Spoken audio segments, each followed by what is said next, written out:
बिस्मिल्लाहिर्रहमानिर्रहीम यानी शुरू करता हूँ उस खुदा का नाम लेकर जो बड़ा मेहरबान है, निहायत रहम वाला है।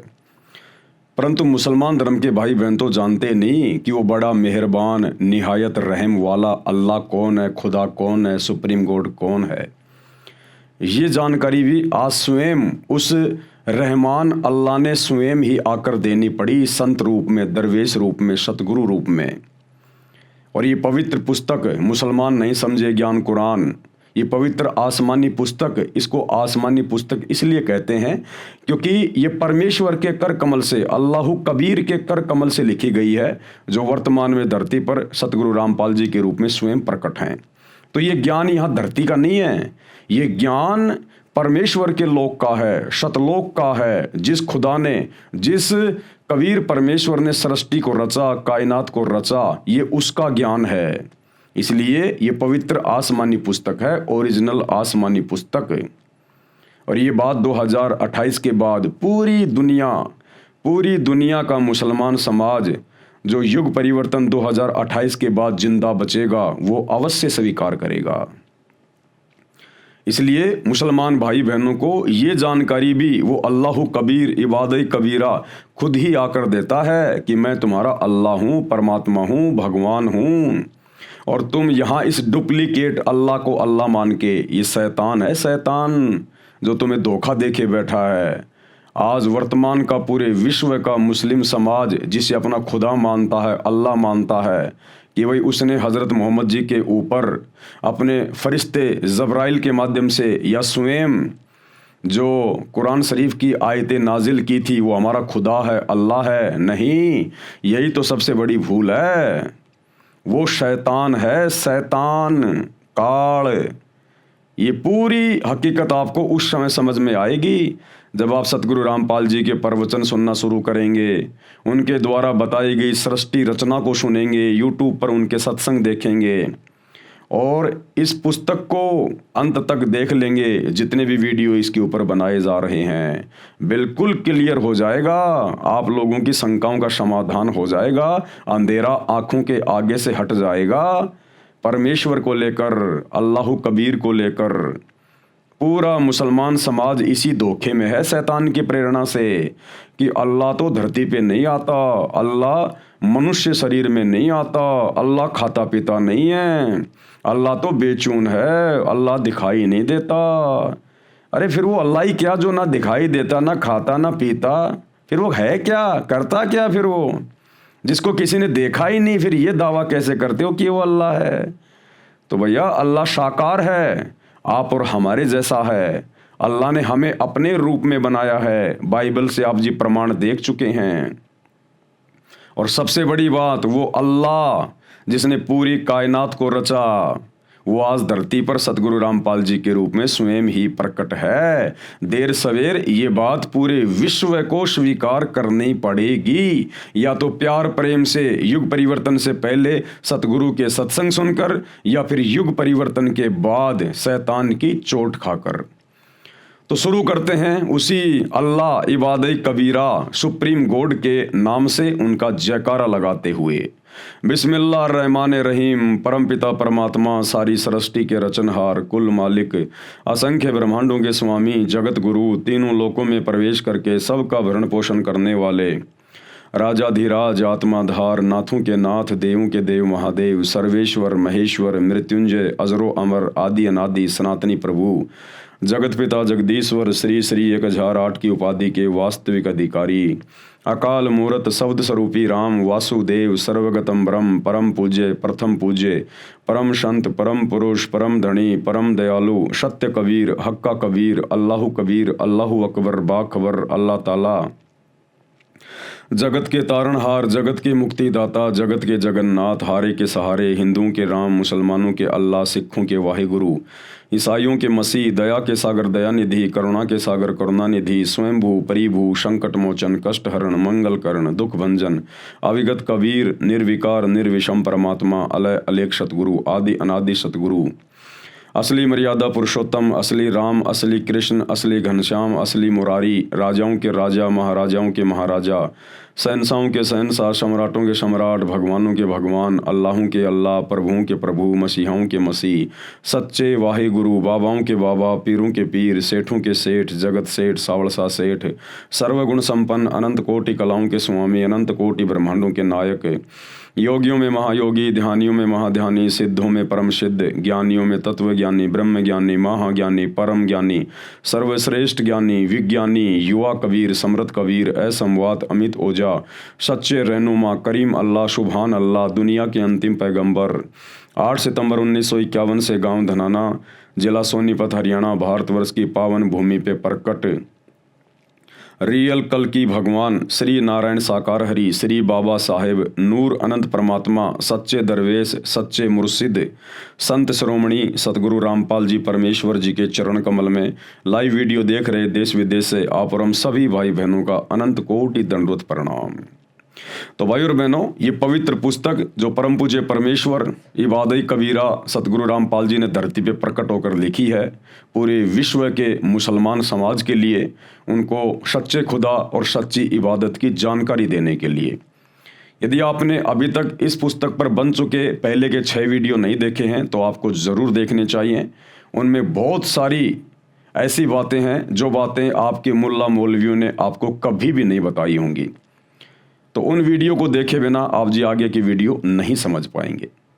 तो आज के वीडियो में गुरुदेव भगवान हमें कुरान में आगे बढ़ाने से पहले कुछ एक महत्वपूर्ण बातों की जानकारी दे रहे हैं कि अल्लाह के विषय में मुसलमान धर्म के मुल्ला मौलवियों ने, मुफ्तियों ने आम मुस्लिम समाज को जिस प्रकार से तत्व ज्ञान के अभाव में, सच्चे खुदा उसकी सच्ची इबादत की जानकारी के अभाव में जिस प्रकार आम मुस्लिम समाज को भ्रमित कर दिया गया है, धर्म के ठेकेदारों के द्वारा, मुल्ला मौलवियों के द्वारा, कबीर परमेश्वर को लेकर, अल्लाह कबीर को लेकर, उसकी भक्ति को लेकर, आज उन सभी गलत धारणाओं का प्रमाणों के साथ में आप ही के धर्म की पवित्र पुस्तकें दिखा दिखा के, आयतें बता बता के खंडन किया जाएगा।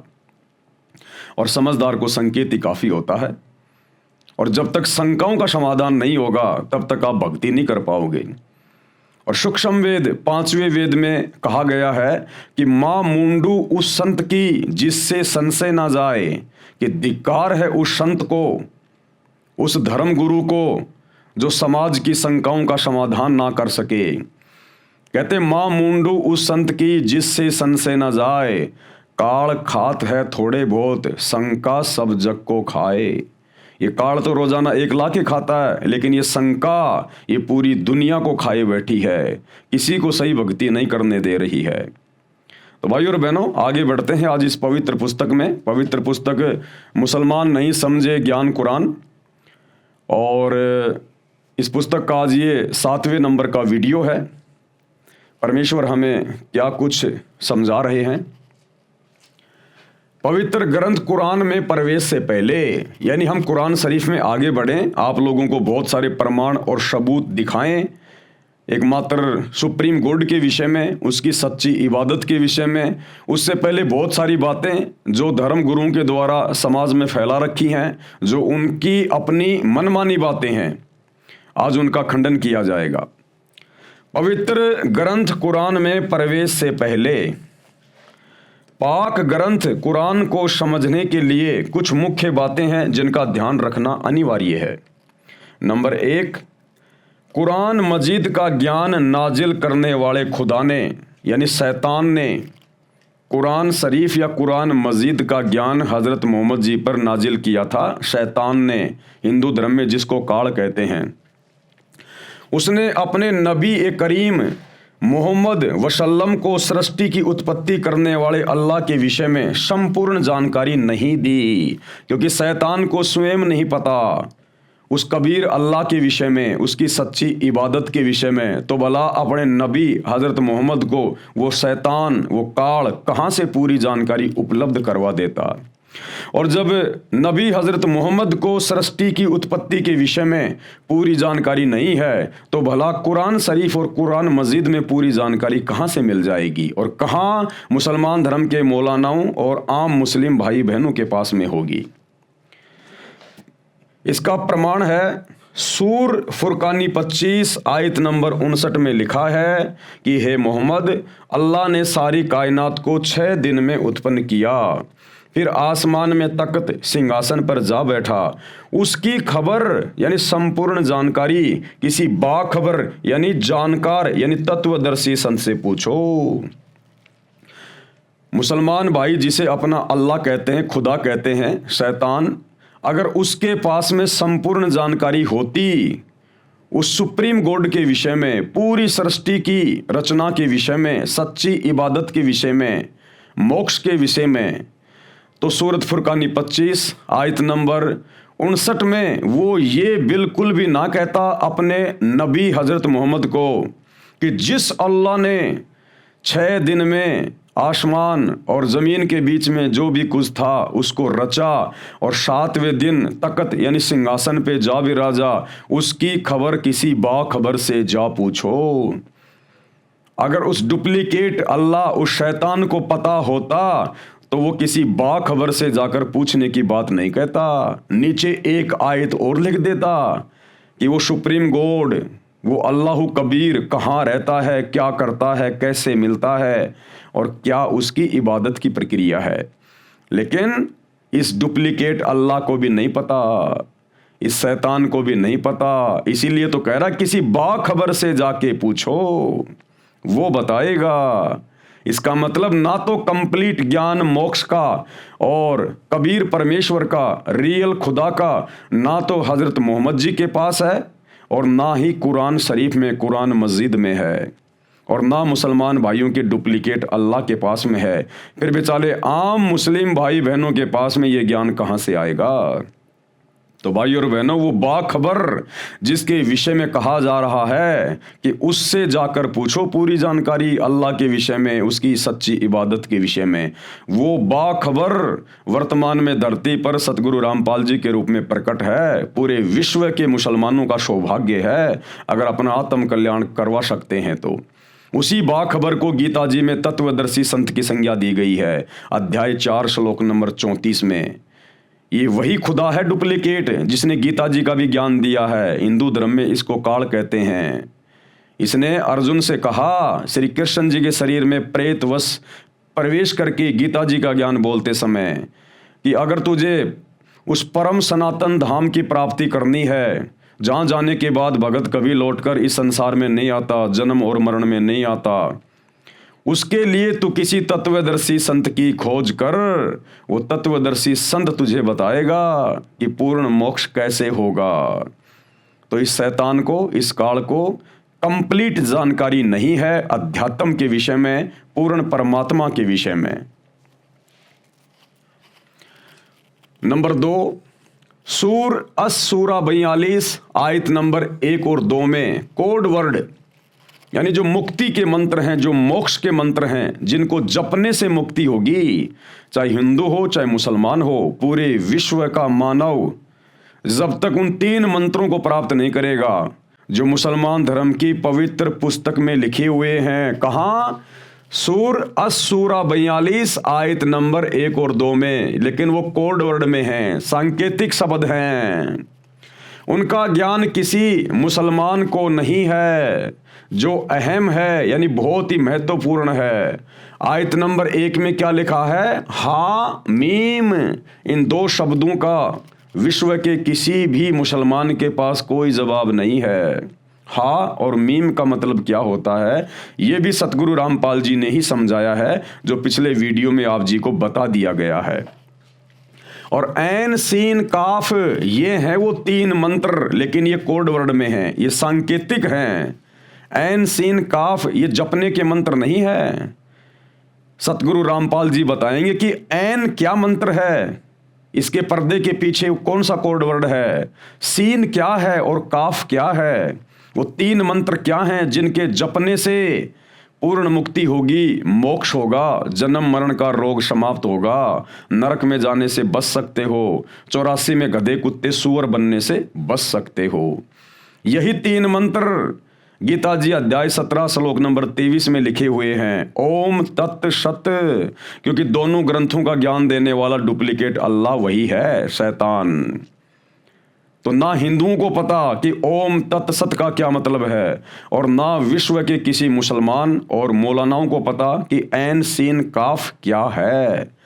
और मुसलमान धर्म के अनुवादकों ने तो यहाँ तक लिख दिया कि इन आयतों का अर्थ तो अल्लाह ही जानता है।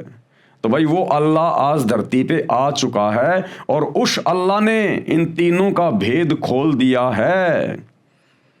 उस अल्लाह ने पूरी जानकारी निकाल के रख दी है, नींबू की तरह निचोड़ के रख दिया। मुसलमान धर्म की पुस्तकों को जो सार ज्ञान था वो निकाल के दे दिया है, और कई हजारों की संख्या में मुसलमान भाई बहन सतगुरु रामपाल जी से उपदेश लेकर अपनी आत्मा का कल्याण करवा रहे हैं, और ये 3 मंत्र ऐन सीन काफ इसका जाप कर रहे हैं।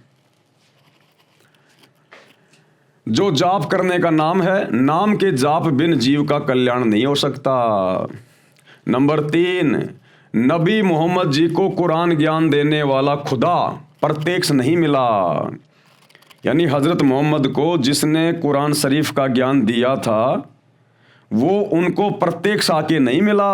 वो किसी के सामने प्रकट नहीं होता। वो शैतान, वो काल, उसने सौगंध खा रखी है, उसने कसम खा रखी है अपनी पत्नी दुर्गा के माध्यम से और अपने तीनों पुत्रों ब्रह्मा विष्णु महेश के माध्यम से सबको धोखे में रख के यहाँ पर भ्रमित किए बैठा है। वो किसी के सामने नहीं आता।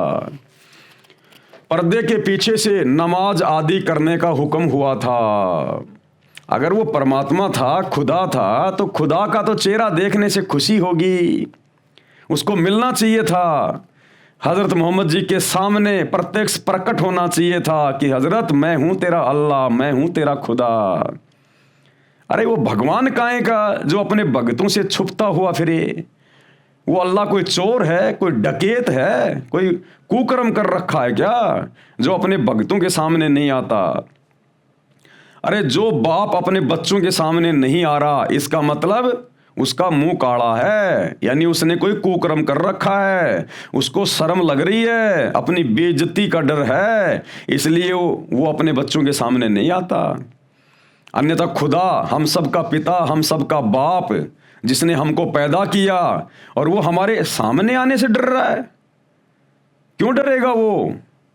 लेकिन मुसलमान भाई जिसे अपना अल्लाह मानते हैं, खुदा मानते हैं, वो शैतान है। जब आप सतगुरु रामपाल जी के द्वारा बताई गई सृष्टि रचना को पढ़ेंगे, यूट्यूब पर जाकर वीडियो देखेंगे, सृष्टि रचना संत रामपाल जी, तो ये शैतान, ये काल कौन है जिसे मुसलमान भाई अपना खुदा मानते हैं, अल्लाह मानते हैं, ये क्यों किसी के सामने नहीं आता? इसने क्या गलती कर रखी है उस परमेश्वर के दरबार में, जिस कारण से उस अल्लाह कबीर ने, ओरिजिनल गॉड ने इसको श्राप दे रखा है, जिस कारण से ये किसी के सामने नहीं आता। नबी मोहम्मद जी को कुरान ज्ञान देने वाला खुदा प्रत्यक्ष नहीं मिला, पर्दे के पीछे से नमाज आदि करने का हुक्म हुआ। नंबर 4, नबी मोहम्मद जी को डरा धमकाकर कुरान मजीद वाला ज्ञान नाजिल किया, यानी उतारा। नबी मोहम्मद वसल्लम ने बताया था कि मेरा गला घोंट घोंट कर जिब्राइल फरिश्ते ने कुरान ज्ञान पढ़ने के लिए विवश किया, क्योंकि हजरत मोहम्मद जी अशिक्षित थे, वो पढ़े लिखे नहीं थे, उनको अक्षर ज्ञान नहीं था, अनपढ़ थे, और वो कह रहे हैं कि मेरे ऊपर जिब्राइल नाम के फरिश्ते ने मुझे डरा धमका के, मेरा गला घोट घोट के, दबा दबा के, और ज़बरदस्ती मेरे आत्मा में मेरा सीना चाक करके वो कुरान शरीफ की आयतें नाजिल की। अरे अल्लाह ऐसा करेगा क्या? अल्लाह अपने बच्चों को कभी दुख देगा, तकलीफ देगा क्या? अल्लाह इस प्रकार से मार मार के कुरान शरीफ पढ़ाएगा क्या अल्लाह? ये तो शैतान के काम है, काल के काम है। पिता कभी अपने बच्चों को दुख नहीं देता, दर्द नहीं देता। अरे वो खुदा, उसके पास तो असंख्य सिद्धियां हैं, वो तो 1 सेकंड में अपने नबी का दिमाग चेंज कर दे, अनपढ़ को पढ़ा के रख दे, डरा धमका के, सीना चाक करके, अंदर आयतें डालना, फरिश्तों के माध्यम से डराना धमकाना। बेचारे हजरत मोहम्मद जी के पसीने छूट जाते थे, थर थर कांपा करता था डर के मारे जब उसके ऊपर आयतें नाजिल होती थी। तो वो ज्ञान ले रहा था, अज्ञान ले रहा था। क्या अल्लाह इतना भी समर्थ नहीं है जो प्यार प्रेम से किसी के अंदर अपना ज्ञान समाहित कर सके? अरे आदरणीय गरीबदास जी महाराज जी की जीवनी पढ़ना, गांव छुड़ानी, जिला झज्जर हरियाणा वाले की। यही कबीर परमात्मा अल्लाह कबीर जिंदा बाबा के रूप में 350 साल पहले गांव छुड़ाने में उनको आकर मिले और उनकी आत्मा को निकाल कर अपने शतलोक में लेकर गए, सचखंड में लेकर गए, 7वें आसमान पर उनको सारे ब्रह्मांड दिखाए, ब्रह्मा विष्णु महेश दिखाया, काल दिखाया, ये शैतान दिखाया, दुर्गा दिखाई, इनके लोक दिखाए, अपने सचखंड में लेके गए, वहाँ का वो सुंदर शहर दिखाया, वो नगर दिखाया, वहाँ के सुख दिखाए, ठाट बाट दिखाए कि बच्चों तुम पहले यहाँ रहा करते थे, तुम सब नीचे जो काल के शैतान के जाल में फंसे हुए हो ना, तुम यहाँ मेरे पास में रहा करते थे। और गरीबदास जी का परमेश्वर ने ज्ञान योग खोल दिया, उनको डराया नहीं, उनको धमकाया नहीं, उनका सीना चाक नहीं किया, गरीबदास जी के पसीने नहीं आए, उनकी जीवनी पढ़ना। परमेश्वर ने अपना आशीर्वाद दे दिया, अल्लाह कबीर ने उनका ज्ञान योग खोल दिया, उनकी दिव्य दृष्टि खोल दी। वो ज्ञान, वो घटनाएं लाखों साल करोड़ों साल पहले की और आगे की गरीबदास जी की आंखों के सामने यों की यों चित्रित हो रही हैं। और गरीबदास जी ने 24,000 वाणियों से युक्त और विश्व की सभी भाषाओं के शब्दों से युक्त अमर ग्रंथ सदग्रंथ साहिब की रचना की। ये होता है ज्ञान देना अल्लाह के द्वारा। और एक हजरत मोहम्मद को ज्ञान दिया गया, आयतें नाजिल की गई, डराया, धमकाया, गला घोटा गया, पसीने छूट गए, बेचारे की बुखार चढ़ जाता था। तो वो शैतान था, वो शैतान काल, अल्लाह नहीं था। आप लोगों को विश्वास के लिए कहीं किसी के मन में शंका ना रह जाए कि भाई सतगुरु रामपाल जी अपनी पुस्तक में यूं ही लिख रहे हैं हमको भ्रमित करने के लिए, क्योंकि चाहे हिंदू हो चाहे मुसलमान हो, ये मुल्ला मौलवी किसी को सच्चाई बताते नहीं तो फिर इनका धार्मिक धंधा खत्म हो जाएगा, इनकी रोजी रोटी पे संकट आ जाएगा।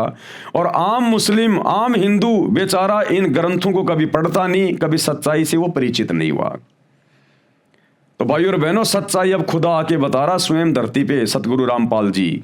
और अपनी आंखों से देख लो, ये जीवनी हजरत मोहम्मद जी की है सल्लल्लाहु अलैहि वसल्लम। ये सतगुरु रामपाल जी ने नहीं लिखी है, ये सैकड़ों वर्षों से आप मुसलमान भाई लिख रहे हैं, आप लोग इसको पढ़ रहे हैं।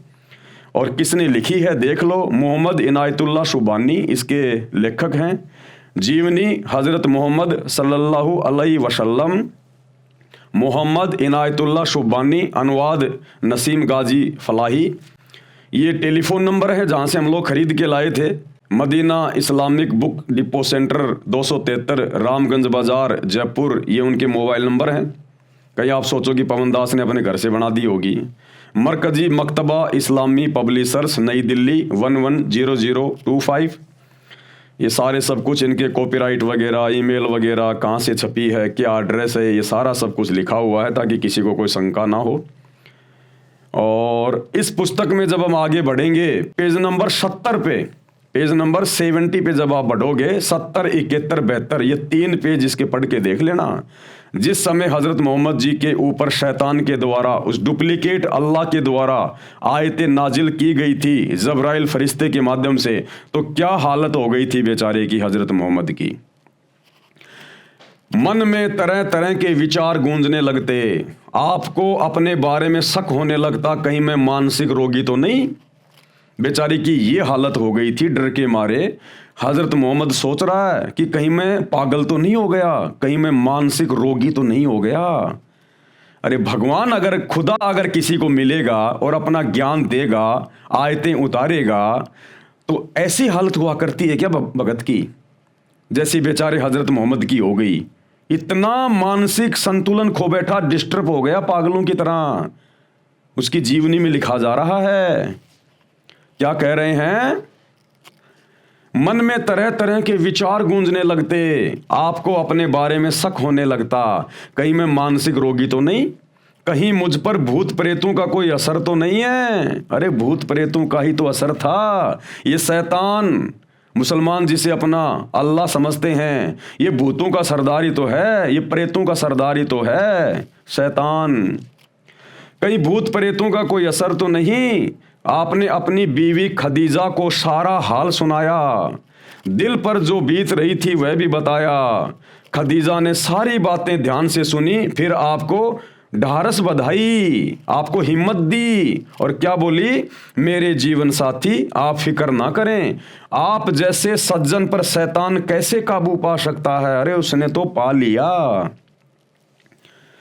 फिर जब रमजान आया तो आप सलल यानी हजरत मोहम्मद जी पहले की तरह फिर गुफा में चले गए, हर चीज से कटकर चिंतन मनन और इबादत में लग गए। इबादत करता किसकी बेचारा, इबादत करने को थी नहीं उसके पास में।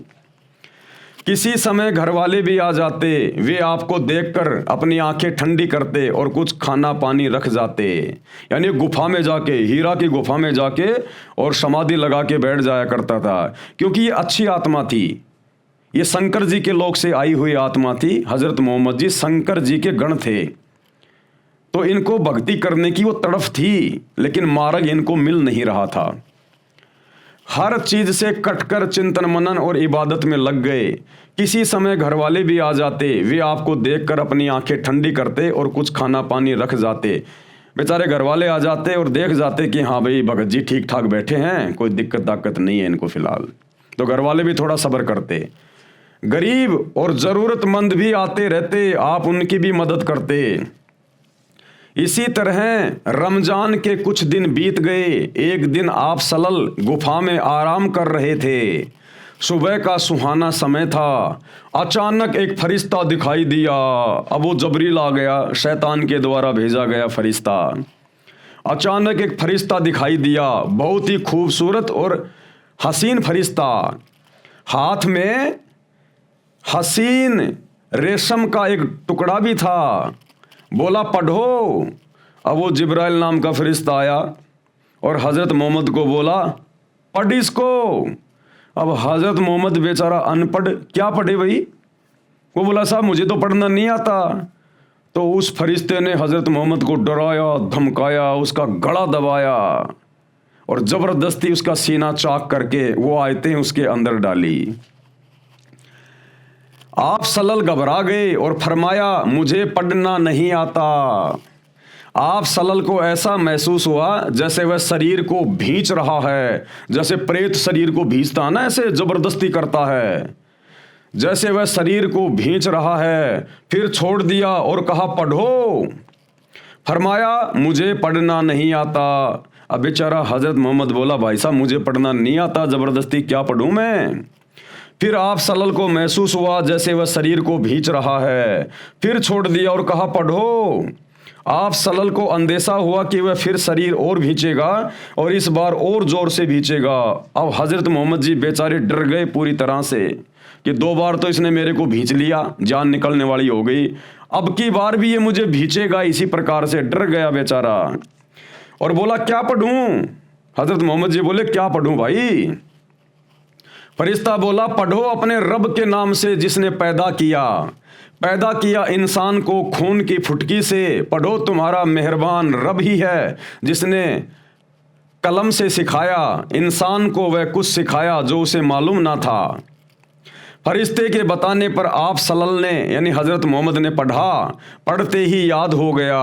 यानी फरिश्ते की शक्ति से हजरत मोहम्मद ने पढ़ा तो पढ़ते ही याद हो गया, चित्त पर अंकित हो गया, यानी दिमाग में बिल्कुल याद हो गया।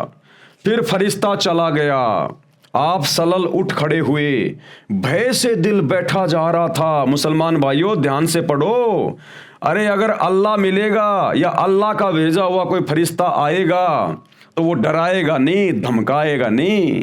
अरे हम इबादत क्यों करते हैं, भक्ति क्यों करते हैं? अल्लाह की प्राप्ति के लिए, अल्लाह को देखने के लिए, अल्लाह के लोक में जाने के लिए। और यहाँ तो भैया फरिश्ते से इतना डर बैठ रहा है और अपने उस डुप्लीकेट अल्लाह को देख लोगे तो कलेजा बाहर आ जाएगा। उस शैतान का चेहरा अगर देख लोगे तो, जो सतगुरु रामपाल जी ने बताया, विकराल चेहरा, लंबे लंबे दांत, ओछा माथा, भयंकर। जब फरिश्ते से इतना डर गया हजरत मोहम्मद, तुम्हारा नबी डर गया, तो सोचो जब तुम लोग आम मुसलमान, आम व्यक्ति अगर कभी आमना सामना हो गए तो क्या हाल होगा? तुम क्या इबादत कर रहे हो? क्या भगवान अपने बंदे के ऊपर इस प्रकार से आयतें नाजिल करता है क्या? ये शैतान का काम है। भय से दिल बैठा जा रहा था, घबराहट से चेहरा उतरा हुआ था। आप सहमी सहमी निगाहों से गुफा में हर तरफ देखने लगे, डर के मारे देखने लगे मोहम्मद जी कहीं है या गया, है या गया। भयभीत हो गया बेचारा, घबराहट से चेहरा उतरा हुआ था। आप सहमी सहमी निगाहों से गुफा में हर तरफ देखने लगे। हैरानी और घबराहट की हालात थी। दिल ही दिल में सोचने लगे। अब मन ही मन में क्या सोचने लगे हजरत मोहम्मद जी, अभी मुझे किसने बातें की हैं, कौन मुझे पढ़ा कर गया है। अरे अगर वो करीम अल्लाह, सुभान अल्लाह, रहमान अल्लाह अगर आता तो प्यार प्रेम से आता, उसके सामने बैठता, मीठी मीठी बातें करता और अपना आशीर्वाद दे के हजरत मोहम्मद के अंदर पूरा का पूरा ज्ञान डाल देता। तोते की तरह बोलने लग जाता, तोते की तरह। जब आप सतगुरु रामपाल जी के सत्संग सुनना शुरू करेंगे तो आपको पता चलेगा ये कबीर परमेश्वर, कबीर अल्लाह जब 650 साल पहले बनारस के काशी में आए थे, 120 साल तक लीला करके सहशरीर अपने सतलोक गए थे। तो एक समय बनारस के तोताद्री शहर में पंडितों का भंडारा था। वहां पर कबीर परमेश्वर ने, इस कबीर भगवान ने, सुप्रीम गॉड ने एक भैंसे को, जो कि घास चर रहा था, उस भैंसे को इशारा किया कि भैंसाराम इधर आ, क्योंकि वहां पर पंडितों का भंडारा चल रहा था। और कबीर जी उस समय जुलाहा जाति में आए हुए थे, लीला कर रहे थे और उनके मुंह बोले गुरु थे पंडित रामानंद जी। तो ब्राह्मणों को पता था कि पंडित रामानंद जी आएंगे तो वो कबीर भी आएगा, और कबीर नीची जाति का है, ब्राह्मणों के भंडारे में अगर वो भोजन करने गया तो हमारी तो बेइज्जती हो जाएगी। तो पंडितों ने एक तरीका खोजा कि उस कबीर को दूर करने का एक ही तरीका है। कबीर है जुलाहा, अनपढ़ है, उसको वेदों का पता नहीं, तो हम एक शर्त रखेंगे कि भैया ब्राह्मणों के भंडारे में जो भोजन करेगा वो चारों वेदों के एक एक श्लोक सुनाएगा। तो कबीर को तो आते नहीं श्लोक, वो पंडित ऐसा सोच रहे थे और हमारी ये बला टल जाएगी, कबीर दूसरे भंडारे में जाके भंडारा कर लेगा। तो जैसे कबीर जी भंडारे में जाने लगे, पंडित उन्हें रोक दिया, बोला जी 4 वेदों के एक एक श्लोक सुनाओ। तो कबीर जी ने, अल्लाह कबीर ने, इस समर्थ भगवान ने, मुसलमानों ध्यान देना, क्या होता है ज्ञान देना, क्या होता है दिव्य दृष्टि खोलना, क्या होता है आयतें नाजिल करना। इस कबीर अल्लाह ने, सुप्रीम गॉड ने, एक भैंसाराम घास चर रहा था, केवल हाथ का इशारा किया था, भैंसाराम इधर आना। उनको तो हाथ का इशारा करने की भी जरूरत नहीं थी, लेकिन वो तो उन पंडितों को दिखाने के लिए परमेश्वर ने कहा भैंसाराम इधर आ। तुरंत वो भैंसाराम, वो भैंसा तुरंत आ गया और खड़ा हो गया अपने परमेश्वर के सामने। और कबीर जी ने कहा कि भैंसाराम, इन पंडितों को चारों वेदों के एक एक श्लोक सुना दे। तो भैंसाराम ने तुरंत इंसानी भाषा में बोलना शुरू कर दिया। उस जानवर ने आशीर्वाद दिया था, कबीर जी ने थपकी मारी थी पीठ पे, उसने इंसानी भाषा में बोलना शुरू कर दिया, संस्कृत में। और वो श्लोक सुनाए जो वेदों में लिखे थे कि तुम्हारे सामने खड़ा है ये कबीर अल्लाह, ये कबीर देव, यही है सारी सृष्टि का मालिक। फिर कबीर परमेश्वर ने कहा कि भाई भैंसाराम, ये 4 वेदों के 4 मंत्र जो तूने पंडितों को संस्कृत में सुनाए ना, बेटा इनका हिंदी में भी अनुवाद करके बता दे इन पंडितों को, कहीं इनको शंका ना रह जाए कि भैंसाराम को हिंदी में अनुवाद करना नहीं आता। तो भैंसाराम ने हिंदी में अनुवाद किया कि ये तुम्हारे सामने जो खड़ा है ना, ये सारी सृष्टि का रचयिता है, पूरी कायनात का, ये कबीर देव, ये कबीर अल्लाह है ये। उसके बाद वो पंडित बिल्कुल शर्मिंदे हो गए और कबीर जी से उपदेश लिया, अपनी भक्ति शुरू कर दी। अरे तो वो कबीर भगवान, वो सुप्रीम गॉड, वो ओरिजिनल अल्लाह जब एक जानवर को, एक भैंसे को आशीर्वाद दे के संस्कृत बुलवा सकता है इतनी आसानी से, तो बताओ फिर हजरत मोहम्मद जी को यदि वही अल्लाह, सुप्रीम गॉड, अल्लाह कबीर यदि आयतें नाजिल कर रहा था या अपने फरिश्ते के माध्यम से करवा रहा था, तो उस अल्लाह ने भैया अपने बंदों को डराने की, धमकाने की, भयभीत करने की जरूरत नहीं है। ये शैतान था जो हजरत मोहम्मद जी को आयतें नाजिल करवा रहा था, और इसका यही तरीका होता है। भय से दिल बैठा जा रहा था, घबराहट से चेहरा उतरा हुआ था। आप सहमी सहमी निगाहों से गुफा में हर तरफ देखने लगे। हैरानी और घबराहट की हालत थी। दिल ही दिल में सोचने लगे, अभी मुझे किसने बातें की हैं, कौन मुझे पढ़ा कर गया है। फिर तेजी से गुफा से बाहर आए। अब आप सल्लल्लाहु यानी हजरत मोहम्मद पहाड़ की घाटियों से गुजरने लगे और देखो क्या हालत हो गई बेचारे की, पूरा शरीर थर थर कांप रहा था। अरे अल्लाह अगर मिलेगा तो ये हाल होगा क्या?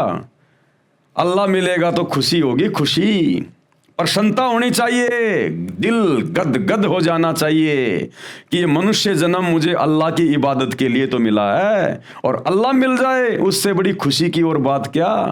और हजरत मोहम्मद जी तुम्हारे नबी थर थर कांप रहे थे, थर थर, पूरा शरीर थर थर कांप रहा था।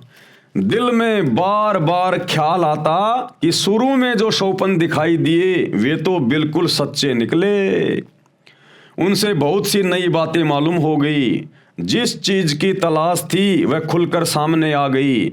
लेकिन वह कौन था जो अभी यहां खड़ा था? वह कौन था जो पढ़ने के लिए कह रहा था? अचानक एक आवाज आई, मोहम्मद। वो फरिश्ता फिर से बोला, शैतान फिर से बोला, मोहम्मद।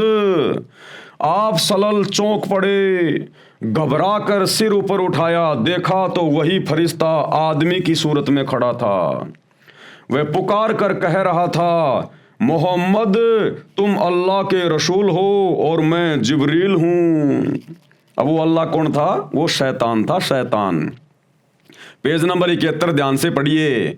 आप सलल की घबराहट और बढ़ी। अरे बताओ, अरे ये बात मालूम होने के बाद कि तुम अल्लाह के रसूल हो, ये तो खुशी होनी चाहिए। आज पूरा मुसलमान समाज ये कहकर कि हमारे नबी हजरत मोहम्मद अल्लाह के रसूल थे, पैगंबर थे, बड़ी खुशी खुशी बातें बोलते हैं। तुम्हारा पैगंबर तो ये बातें सुन के डर गया था, वो तो घबरा गया था बेचारा, पसीने से थर थर हो रहा था, डर के मारे रोंगटे खड़े हो गए। बताओ, रोंगटे भी खड़े हो गए हजरत मोहम्मद के, इतना डर गया। भय से कदम रुक गए, कभी दाई तरफ देखते कभी बाई तरफ कि ये सूरत आंखों से ओझल हो।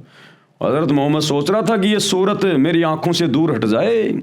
और बताओ, भगवान को या भगवान के किसी फरिश्ते को ये कहा जाता है कि मेरी आंखों से दूर हो जा, मैं डर रहा हूं, मैं तो मर जाऊंगा, बस दूर हो जा मेरी आंखों से। तो कौन हो सकता हो? विचार करो मुसलमान भाइयों। ये मुल्ला मौलवी तुम्हारे को हकीकत नहीं बताएंगे, सच्चाई नहीं बताएंगे जो तुम्हारे धर्म की पुस्तकों में हजरत मोहम्मद जी की जीवनी में लिखी हुई है।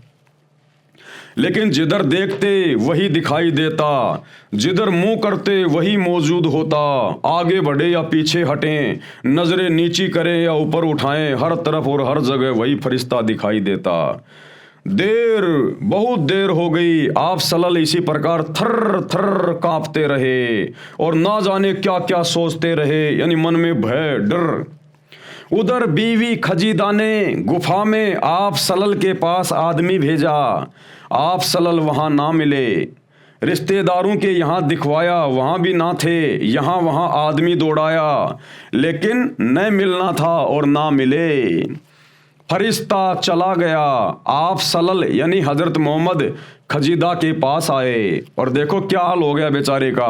भय से कांपते हुए और पसीने में नहाते हुए आते ही फरमाया, मुझे कुछ उड़ा दो, कुछ उड़ा दो। वो कहते ना कि बेचारे के जाडा चढ़ गया, जाडा, सर्दी चढ़ गई हजरत मोहम्मद के, इतना भयभीत हो गया तुम्हारे अल्लाह को देख के, शैतान को देख के, शैतान के फरिश्ते को देख के।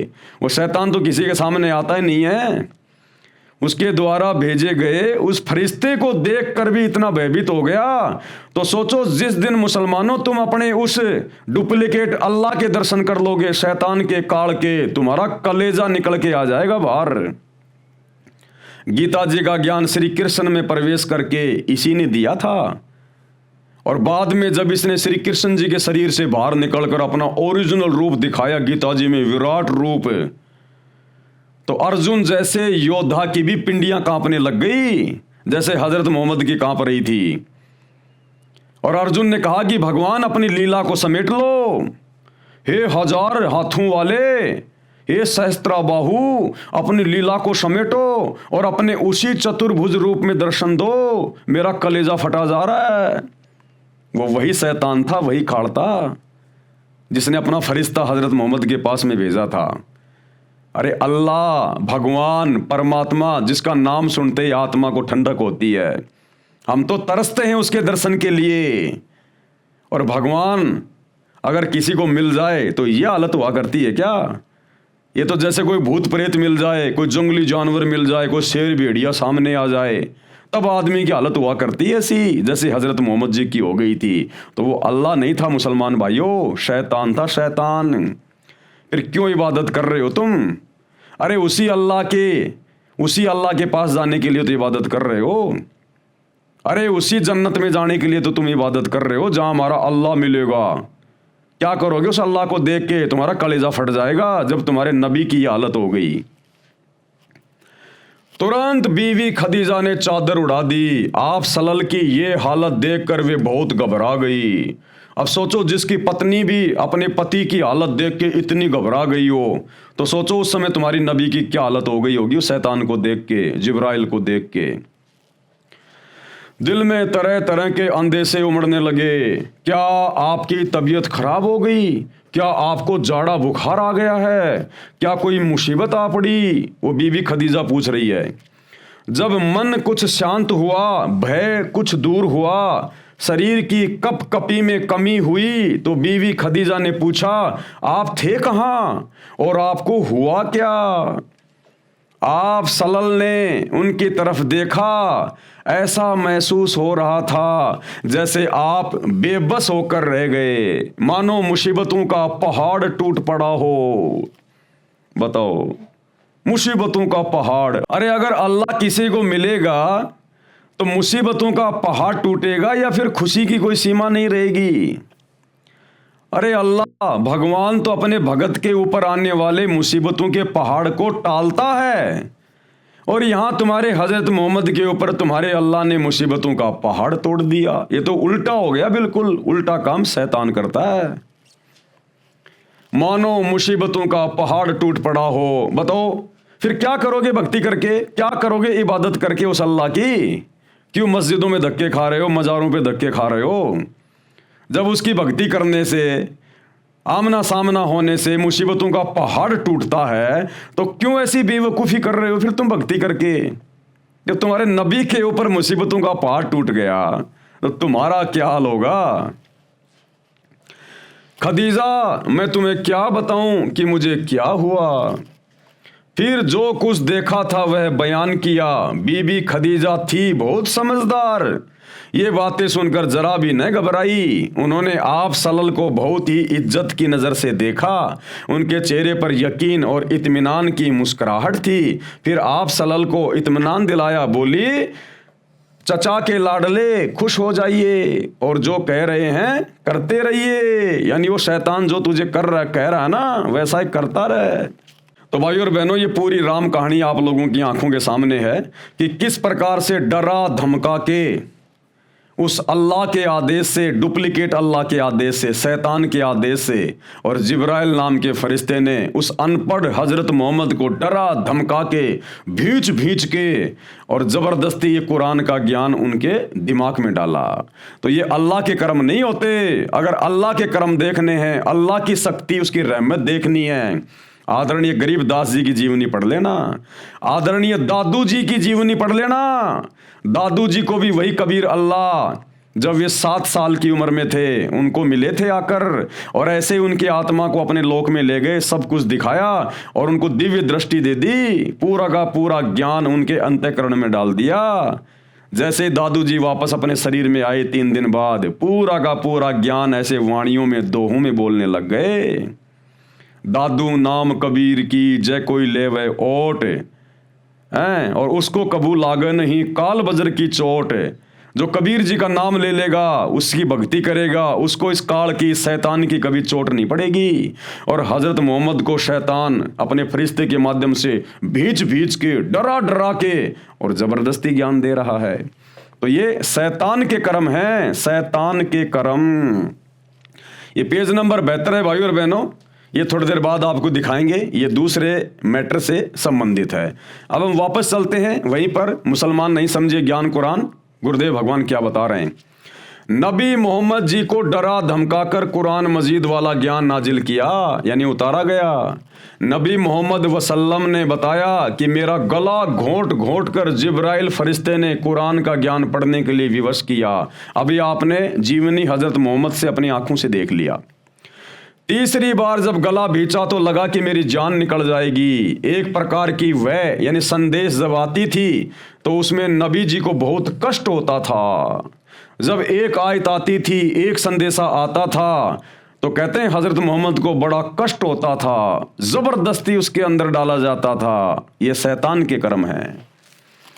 यह वह जब आती थी वह यानी संदेशा, तो घंटियां बजती सुनाई देती थी। नबी जी ने बताया कि मुझे बहुत कष्ट होता था। नंबर 6, नबी मोहम्मद जी की शेष मेराज सत्य है जो इस प्रकार है। पवित्र कुरान मजीद का अमृत ज्ञान पाक आत्मा हज़रत मोहम्मद जी को मिला। हज़रत मोहम्मद जी थे तो कुरान का ज्ञान हमारे बीच में है, इसलिए नबी मोहम्मद जी का अनुभव कुरान मजीद से कम महत्व नहीं रखता। अल्लाह के रसूल मोहम्मद जी की जीवनी में एक अनमोल प्रसंग है जो इस प्रकार है। जीवनी हज़रत मोहम्मद में एक और प्रसंग बता रहे हैं गुरुदेव भगवान। एक सुबह नबी मोहम्मद जी ने अपने साथियों को आप बीती बताई और कहा कि आज रात्रि में जिब्राइल फरिश्ता आया, मेरे सीना चाक करके खोल करके पवित्र वस्तु डाली और फिर वैसा ही कर दिया। फिर मुझे एक बुराक नामक खच्चर जैसे जानवर पर बैठाकर आकाश में उड़ा ले गया। प्रथम आसमान पर जन्नत यानी स्वर्ग में ले गया। वहां एक आदमी जन्नत तथा जहन्नुम के बीच में बैठा था। फिर क्या देखा हजरत मोहम्मद ने? वहां एक आदमी नरक और स्वर्ग यानी जन्नत और जहन्नुम के बीच में बैठा हुआ था और कभी बाईं तरफ देख के रोता था तो कभी दाईं तरफ देख के खुश हो रहा था।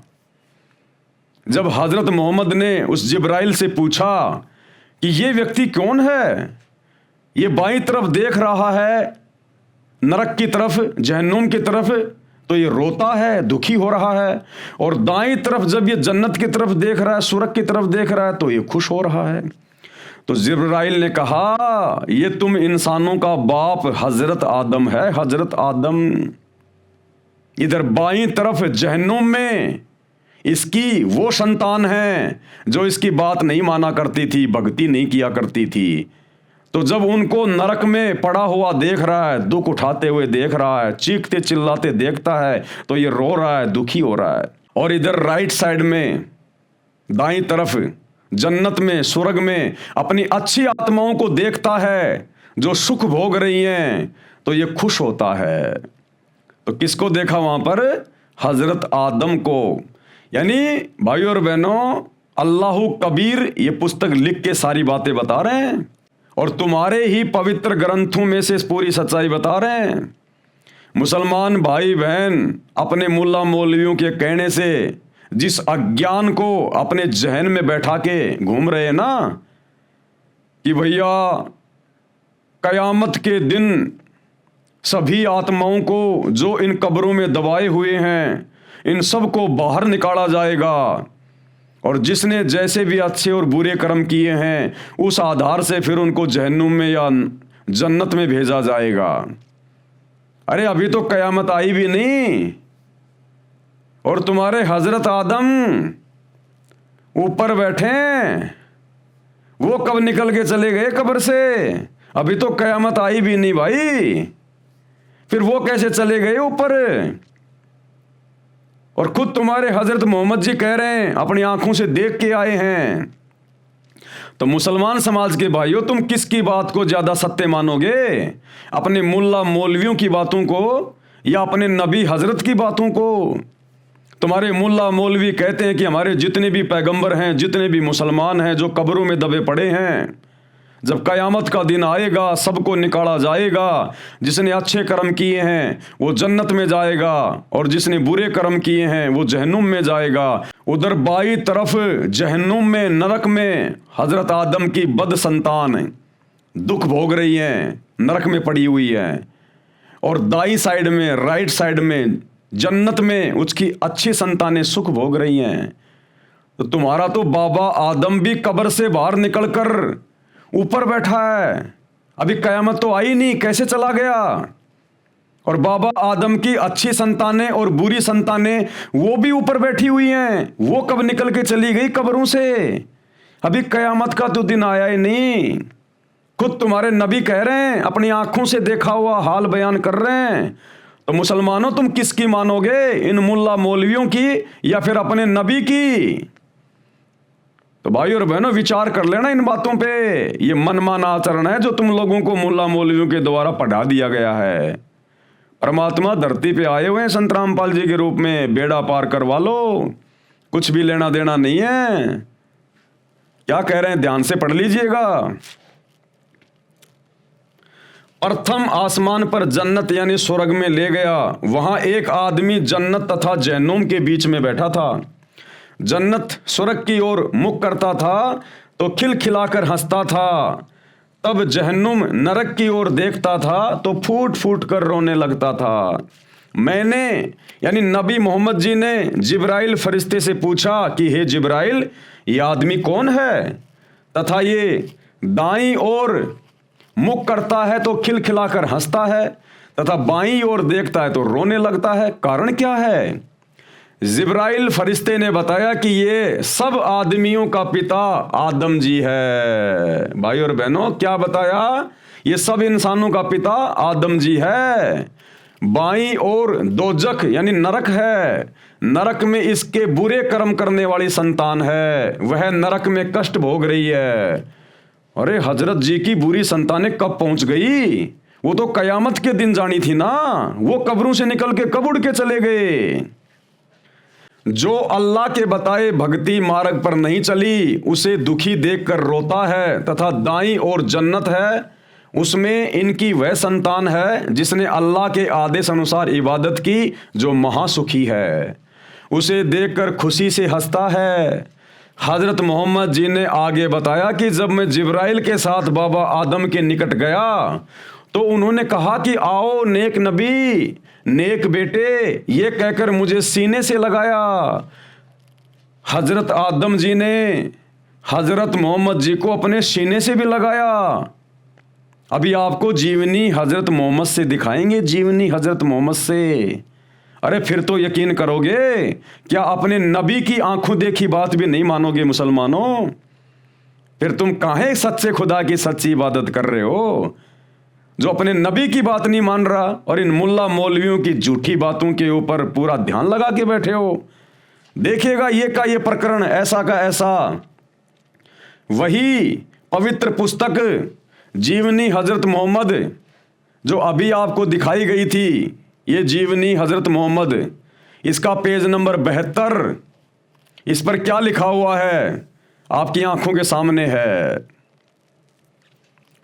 वहां कुदरत के जो जलवे देखे थे उनको भी बयान किया। आप सल्लल्लाहु ने फरमाया कि इस तरह हजरत जिब्रील अलैहि मुझे पहले आकाश पर ले गए। कौन कह रहा है? हजरत मोहम्मद, कि वो जो जिब्रील नाम का फरिश्ता था मुझे पहले आकाश पर ले गया, यानी जन्नत में ले गया, स्वर्ग में। वहां इंसानों के बाप हजरत आदम अलैहि मिले।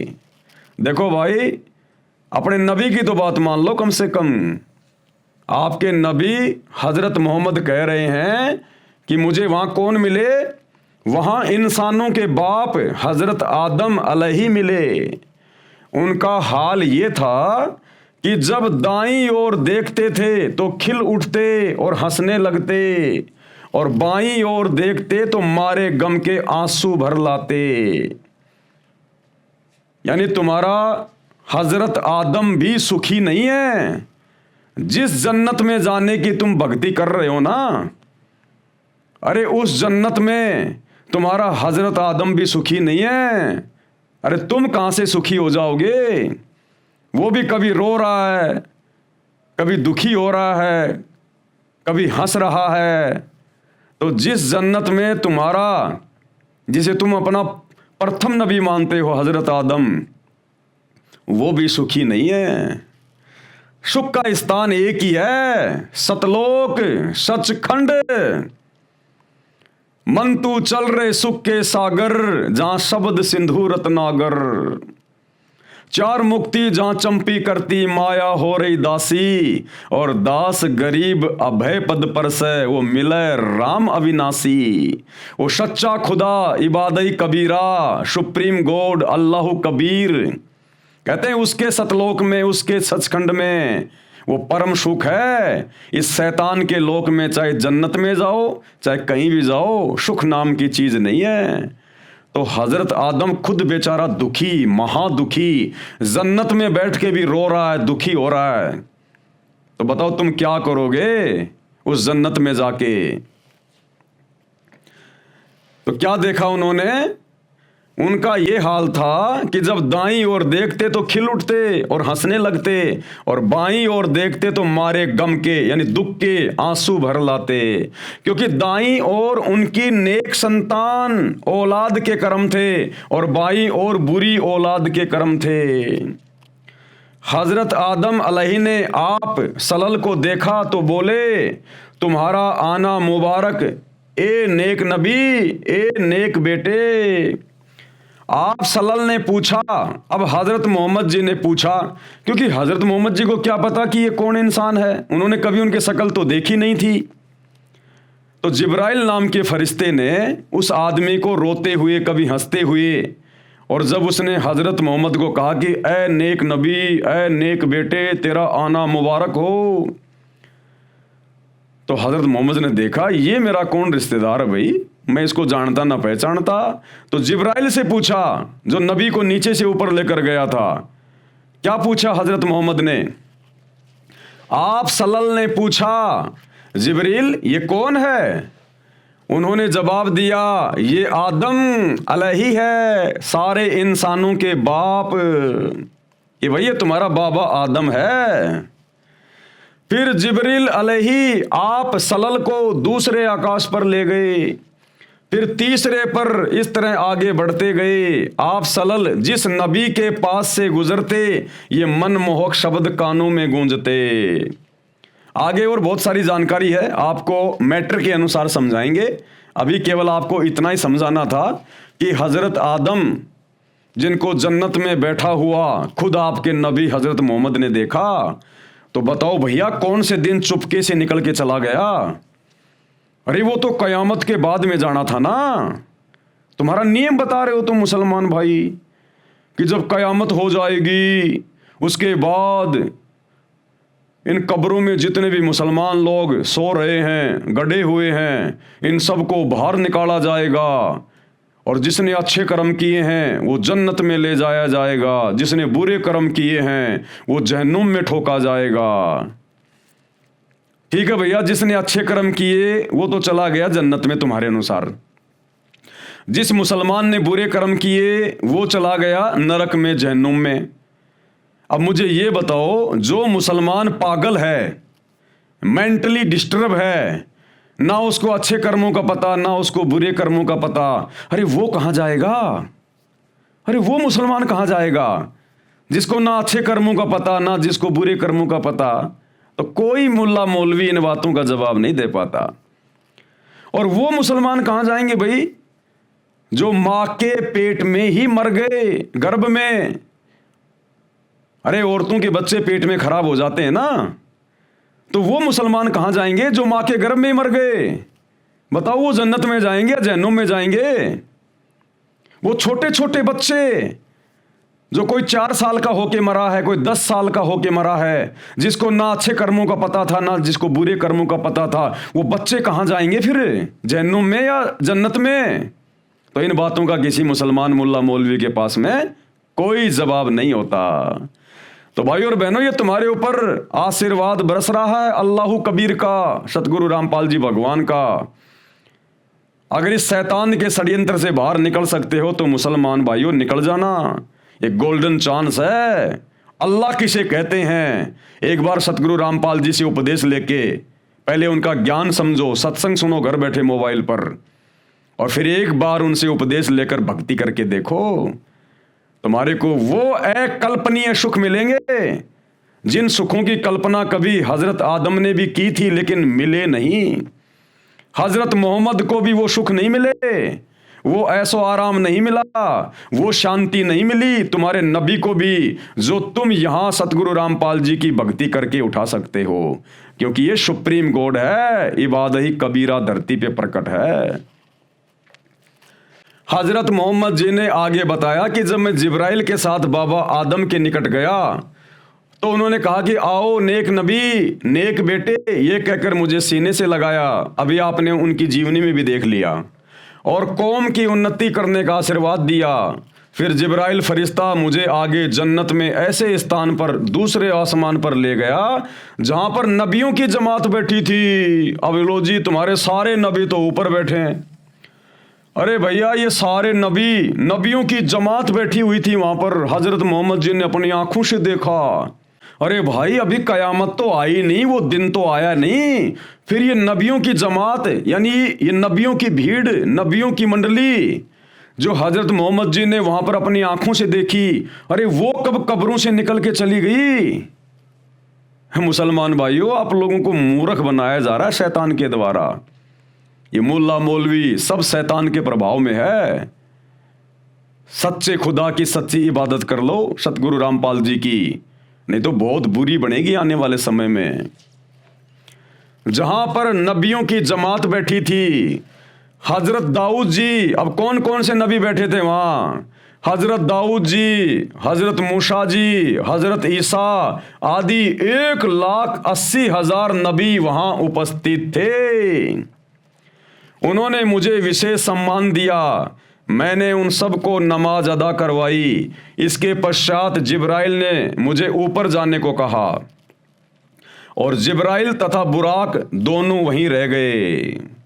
यानी उस शैतान की शक्ति से हजरत मोहम्मद अकेला ऊपर चला गया तथा वो जिब्राइल नाम का फरिश्ता और वो बुराक, वो खच्चर जैसा जानवर जिस पर बैठा कर हजरत मोहम्मद को ऊपर लेकर गया था, वो वहीं रह गए और शैतान ने केवल हजरत मोहम्मद को अपनी शक्ति से ऊपर बुला लिया। मैं अकेला, कौन? नबी मोहम्मद जी आगे गया, सीढ़ियां चढ़ी, तब पर्दे के पीछे से आवाज आई। अरे पर्दे के पीछे से आवाज देने की क्या जरूरत थी मेरा भाई? अगर तू अल्लाह था जहां हजरत मोहम्मद गया था और जिसने नमाज का आदेश दिया था, अगर वही सुप्रीम गॉड है, अल्लाहु अकबर अल्लाहु कबीर है, अरे तो पर्दे के पीछे से आवाज देने की क्या जरूरत थी?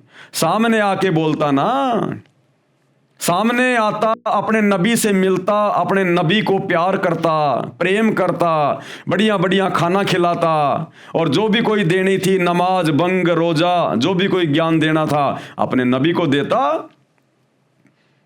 आप आदरणीय गरीबदास जी की जीवनी पढ़िए, आदरणीय धर्मदास जी की जीवनी पढ़िए, आदरणीय सिख धर्म के प्रवर्तक श्री नानक जी की जीवनी पढ़िए, दादू पंथ के प्रवर्तक आदरणीय दादू जी की जीवनी पढ़िए, संत गीसा दास जी की जीवनी पढ़िए। इन सभी को परमात्मा अपने सतलोक में लेकर गया, धरती पर आकर संत रूप में, और सतलोक में उनको वहां सिंहासन पर बैठा हुआ दिखाया अपने आप को आमने सामने, बीच में कोई पर्दा नहीं, तेजोमय शरीर, नर रूप, चमचमाता चेहरा, नूरी शरीर, एक रोमकूप में यानी एक बाल में 1 करोड़ चंद्रमा, 1 करोड़ सूरज, इससे भी ज्यादा रोशनी, मनमोहक रोशनी। उस अल्लाह ने, कबीर अल्लाह ने अपने दीदार दिए वहां, अपने ओरिजिनल रूप के दीदार सतलोक में सभी आत्माओं को, और उनको प्यार दिया, उनको प्रेम दिया। सभी की आत्माएं अपने अल्लाह को देख के गदगद हो गई। तो हजरत मोहम्मद को अपनी शक्ति से फिर जिसने ऊपर लिया ना, और जो पर्दे के पीछे से आवाज लगा रहा है, वो शैतान है, शैतान काल। जब आप सृष्टि रचना पढ़ेंगे सतगुरु रामपाल जी के कर कमल से लिखी हुई या उनके मुख कमल से बोली हुई उनके सत्संगों में, तब आपकी आंखें खुलेंगी। ये शैतान क्यों किसी के सामने नहीं आता? इसने सौगंध खा रखी है कि ये मेरा घटिया अटल नियम है, मैं किसी को अपने ओरिजिनल रूप में दर्शन नहीं दूंगा। आदमी का कलेजा फट जाएगा अगर इसका चेहरा देख लेगा तो। इसलिए पर्दे के पीछे से आवाज लगाई। अरे आवाज लगाई तो कोई इंसान ही तो होगा। गधे की आवाज में थोड़ी बोला था, हाथी की आवाज में थोड़ी बोला था। हजरत मोहम्मद केवल इंसानों की तो भाषा समझता था, गधे की भाषा थोड़ी समझता था। तो हजरत मोहम्मद को जो आवाज दी पर्दे के पीछे से, वो इंसान की तो आवाज थी। तो इंसान जैसा है ना वो, लेकिन वो सामने नहीं आता। उसका घटिया अटल नियम है, गीता जी में साफ साफ लिखा हुआ है। मैं अकेला यानी नबी मोहम्मद जी आगे गया, सीढ़ियां चढ़ी, तब पर्दे के पीछे से आवाज आई कि 50 नमाज प्रतिदिन करो तथा अपने अनुयायी से करवाओ, रोजा रखो यानी व्रत करो, अजान यानी बंग लगाओ, जाओ। मैं वापस आ गया। अब ये आदेश लेके हजरत मोहम्मद जी वापस आ गए। जिस स्थान पर सब नबियों की मंडली बैठी थी, मुझे देखकर मूसा जी आए। देखो तुम्हारे हजरत मूसा जी भी मिले हजरत मोहम्मद को, अपनी जीवनी में साफ साफ लिख रहे हैं। हजरत मूसा जी भी आए। अरे मूसा जी कब अपनी कब्र फोड़ के चले गए भाई? कयामत का दिन तो आया नहीं मुसलमानों। सवाल करो। जीवनी हजरत मोहम्मद को पढ़ के अपने मुल्ला मौलवियों से, जो तुम्हारे को शैतान के मुंह में ठोक रहे हैं उल्टी साधना करवा के, सवाल करो अपने मुल्ला मौलवियों से कि ये नबियों की जमात कौन से दिन पहुंच गई ऊपर? अभी तो कयामत का दिन आया ही नहीं। और अगर ये मुल्ला मौलवी तुम्हें भ्रमित करें कि नबी कभी भी जा सकता है, नबी कभी भी आ सकता है, नबियों के ऊपर कोई रोक टोक नहीं है, तो ठीक है भैया, चलो तुम्हारी बात बड़ी कर देते हैं कि नबियों के ऊपर कोई रोक टोक नहीं है। लेकिन वो हजरत आदम की वो बुरी संतानें, वो तो नबी नहीं थे, जो नरक में पड़े हुए थे, जहन्नुम में पड़े हुए थे। बाईं तरफ हजरत आदम उनको देख देख के रो रहा था कि इन नालायकों ने भक्ति क्यों नहीं करी, मेरी बातें क्यों नहीं मानी, ये नरक में कष्ट भोग रहे हैं। तो हजरत आदम की जो बुरी संतानें थी, जो नरक में दुख भोग रही थी, कष्ट भोग रही थी, अरे वो तो नबी नहीं थे, फिर वो कैसे पहुंच गए नरक में, जहन्नुम में? तो ये मुल्ला मौलवियों का पाखंड अब नहीं चलेगा। परमात्मा धरती पे आ गया, अल्लाह कबीर संत रामपाल जी के रूप में, सारे पत्ते खोल के रख दिए। अब जिसने अपना आत्म कल्याण कराना होगा वो तो भैया उनके सत्संग सुन के उनकी शरण में आ जाएगा। और बाकी जिसने शैतान का भोजन ही बनना है, गधा कुत्ता शोर बन के घूमना है, वो भैया करते रहो अपनी साधना। मैं वापस आ गया। जिस स्थान पर सब नबी मंडली बैठी थी, मुझे देखकर मूसा जी आए और पूछा कि अल्लाह ने क्या हुक्म फरमाया। मैंने हजरत मोहम्मद जी ने बताया कि मुझे तथा मेरी कौम को 50 समय नमाज करने का आदेश दिया है, तथा रोजा यानी व्रत तथा अजान यानी बंग लगाने को भी कहा है। तब मूसा जी ने कहा कि प्रतिदिन 50 वक्त नमाज कौम नहीं कर पाएगी, कि भैया दिन में 50 बार कौन नमाज करेगा? फिर खाएंगे क्या, कमाएंगे क्या, काम धंधा क्या करेंगे? वापस जाओ, थोड़ी बहुत कम करवा के लेके आओ, कुछ कम करवाओ, वापस जाओ, अर्ज करो। करते कराते अंत में 5 वक्त नमाज का हुक्म मिला कि भैया दिन में 5 बार तो करनी पड़ेगी। रोजा तथा अजान भी करना फरमाया, जो वर्तमान में किया जा रहा है। नबी मोहम्मद जी ने फिर बताया कि फिर जन्नत के नज़ारे दिखाने के लिए मुझे जिब्राइल फरिश्ता जन्नत में कई स्थानों पर ले गया, यानी स्वर्ग में घुमाने के लिए लेके गया। वहाँ की शोभा अनोखी है, यानी इस पृथ्वी लोक से वहाँ ज़्यादा सुख हैं। अनेकों नेक आत्माएं वहाँ निवास करती हैं। फिर जिब्राइल ने मुझे बुराक पर बैठाकर वापस ज़मीन पर छोड़ दिया। तब ये सत्य घटना बताई। जन्नत व जहन्नुम में जो कुछ वर्तमान में है उसके चश्मदीद गवाह यानी आई विटनेस नबी मोहम्मद जी हैं। यानी सतगुरु रामपाल जी परमेश्वर समझा रहे हैं कि मुसलमान भाइयों, तुम्हारी आंखों के सामने है उस जन्नत में, उस स्वर्ग में हज़रत मोहम्मद जी ने अपनी आँखों से क्या क्या देखा। सारे नबियों को देखा, नबियों की जमात को देखा, हज़रत आदम से मिले, नबियों से मिले, हज़रत मूसा से मिले, हज़रत दाऊद से मिले, हज़रत ईसा से मिले, और हज़रत आदम की नेक संतानें भी वहाँ पर अपना कर्म भोग रही थी। मौलवी साहिबान तर्क देते हैं। अब ये मुल्ला मौलवी क्या बोलते हैं, भगत समाज को भ्रमित करने की दृष्टि से, अपने आधे अधूरे ज्ञान के आधार से मुल्ला मौलवी तर्क देते हैं कि बाबा आदम बाईं ओर बद संतान के कर्म देखकर रो रहे थे, दाईं ओर नेक संतान के कर्म देखकर हंस रहे थे। तो सतगुरु रामपाल जी कह रहे हैं कि उनकी संतान तो कब्रों में है। अरे मुल्ला मौलवियों, तुम्हारे अनुसार उनके संतानें तो अभी कब्रों में पड़ी हुई है। वो तो जब क़यामत का दिन आएगा कभी खरबों वर्षों बाद में, तब जाएंगी ऊपर। तो वहां कैसे पहुंच गई जिनको हजरत मोहम्मद जी अपनी आंखों से देख के आए हैं? ये जन्म और मरण का चक्कर, ये शैतान का अटल नियम है यहाँ का।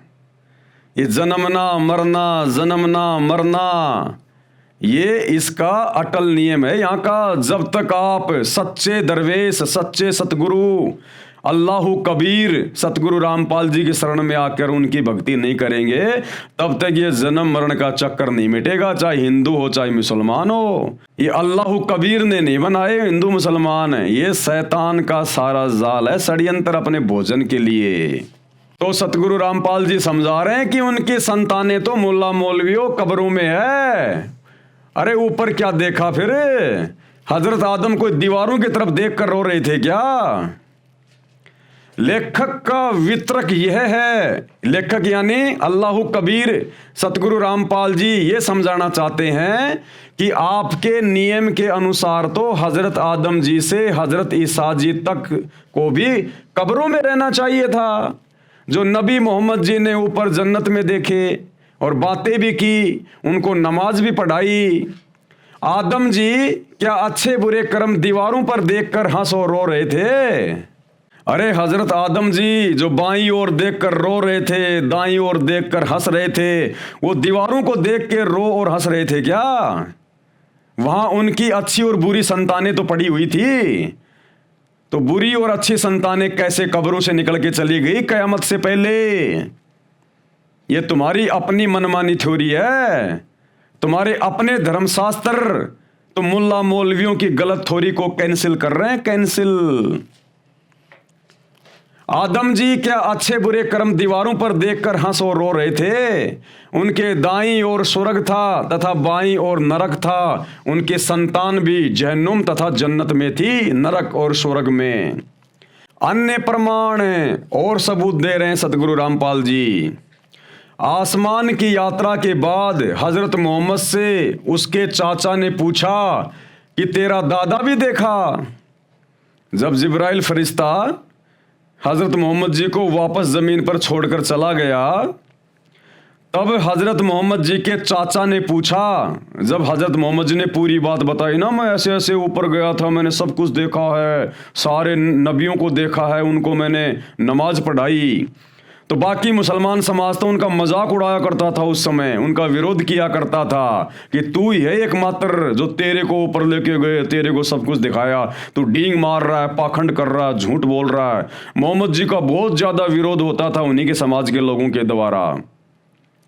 तो जब ये सारी बातें नबी मोहम्मद ने अपने चाचा को बताई, तो उनके चाचा ने कहा कि आपने अपने दादा को भी देखा है क्या?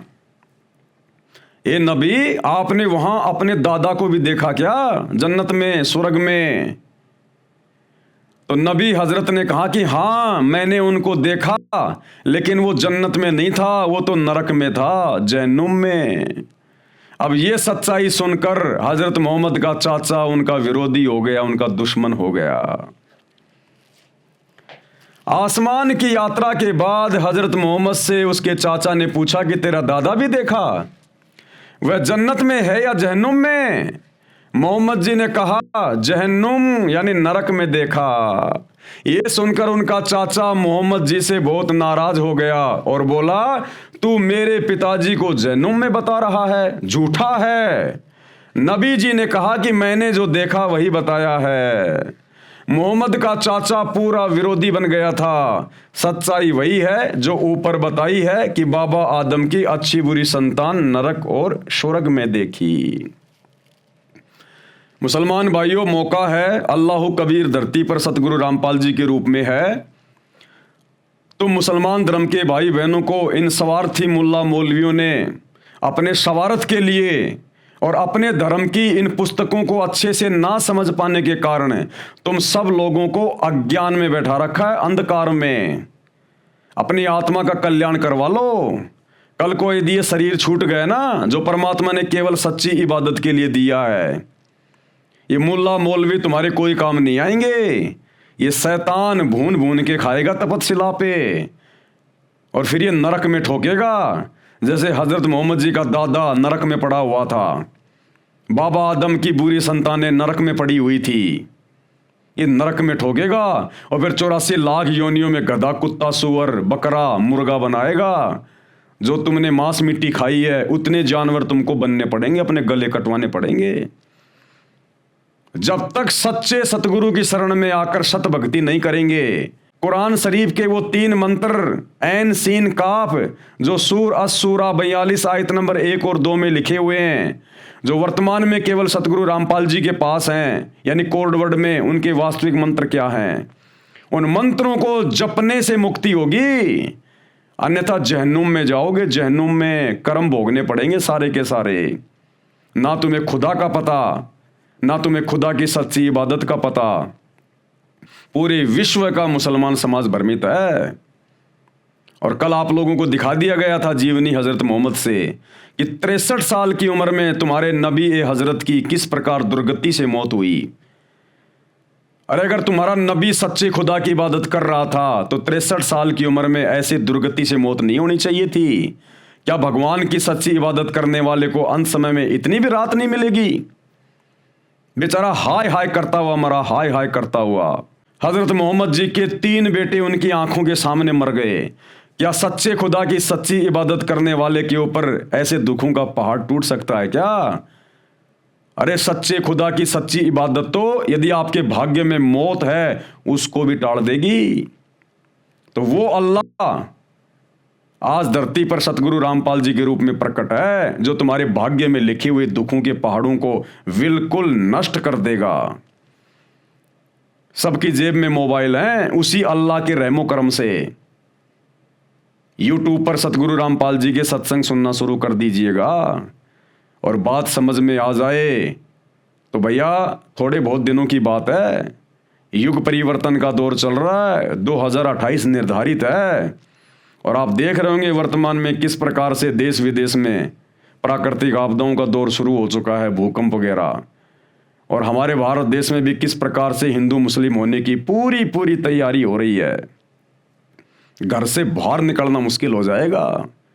ये तुम्हारे मुल्ला मौलवी, तुम्हारे पीर पैगंबर, देवी देवता कोई काम नहीं आएंगे। सच्चे खुदा की सच्ची इबादत काम आएगी। और सच्चे खुदा से पूरा मुसलमान समाज मुंह मोड़ के बैठा हुआ है। तो भाई इस पाखंड से बाहर निकलो, मुल्ला मौलवियों के अज्ञान से बाहर निकलो।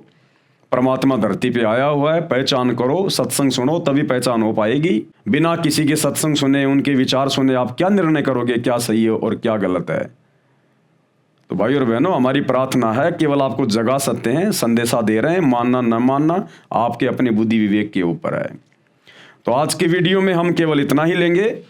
कल हम इस पॉइंट पर चलेंगे, जन्म तथा मृत्यु पर विवेचन। यानी मुसलमान धर्म के मुल्ला मौलवी जो अपने धर्म ग्रंथों को ना समझ पाने के कारण पूरे समाज को भ्रमित करके बैठे हैं कि बारंबार जन्म और मृत्यु नहीं होती, बस एक बार ही जन्म मिलता है और मरने के बाद हम तो उनको कब्रों में दफना देते हैं। जब कयामत का दिन आएगा तब उनको कब्रों से अल्लाह के द्वारा बाहर निकाला जाएगा। जिनके अच्छे कर्म होंगे वो स्वर्ग में जाएंगे, जन्नत में जाएंगे, जिनके बुरे कर्म होंगे वो जहन्नुम में, नरक में जाएंगे। तो भैया मांस खाने वाले, मांस काटने वाले, ये अच्छे कर्म है क्या? अरे मांस काटना, मांस खाना ये अच्छा कर्म है क्या? तो इस आधार से तो भाई 99% मुसलमान भाई बहन जहन्नुम में जाएंगे। और जो मुल्ला मौलवियों ने अपनी थ्योरी बिल्कुल फाइनल कर दी है कि बार बार जन्म नहीं लेना पड़ता, भैया जब तक सतगुरु रामपाल जी की शरण में आकर सत भक्ति करके अपना मोक्ष नहीं करवा लोगे, तब तक भैया यहाँ तो अनिश्चित काल समय के लिए युगों युगों तक आपको इसी प्रकार से जन्म लेने पड़ेंगे। कभी इंसान के तो कभी गधे कुत्ते सूअर के, फिर नरक भोगना। ये प्रोसीजर काल की शैतान की इसी प्रकार से चलती रहेगी। एकमात्र तरीका इस जन्म और मृत्यु के प्रोसीजर से बाहर निकलने का सतगुरु रामपाल जी के पास है। पूरे विश्व में, पूरी सृष्टि में किसी के पास नहीं है। और तो समझा ही सकते हैं, संदेशा ही दे सकते हैं, मानना न मानना आपके अपने संस्कार और बुद्धि विवेक पे निर्भर करता है। तो कल हम इस पॉइंट पे आगे बढ़ेंगे कि मुसलमान धर्म के मुल्ला मौलवियों की ये थ्योरी कि बारंबार जन्म और मृत्यु नहीं होती है, ये कितनी सही है और कितनी गलत है। आप ही के धर्म की पुस्तकों से आयतें दिखा दिखा के, नाम बता बता के आप जियों को प्रमाण दिए जाएंगे। तो आज के वीडियो में केवल इतना ही। कल रात्रि 8 बजे सभी भाई बहन फिर से लाइव जुड़िए। तब तक गुरुदेव भगवान हम सबको आज्ञा दें, इजाजत दें, सद्बुद्धि दें, आशीर्वाद दें। बंदी छोड़ अल्लाह कबीर सतगुरु रामपाल जी भगवान की जय हो।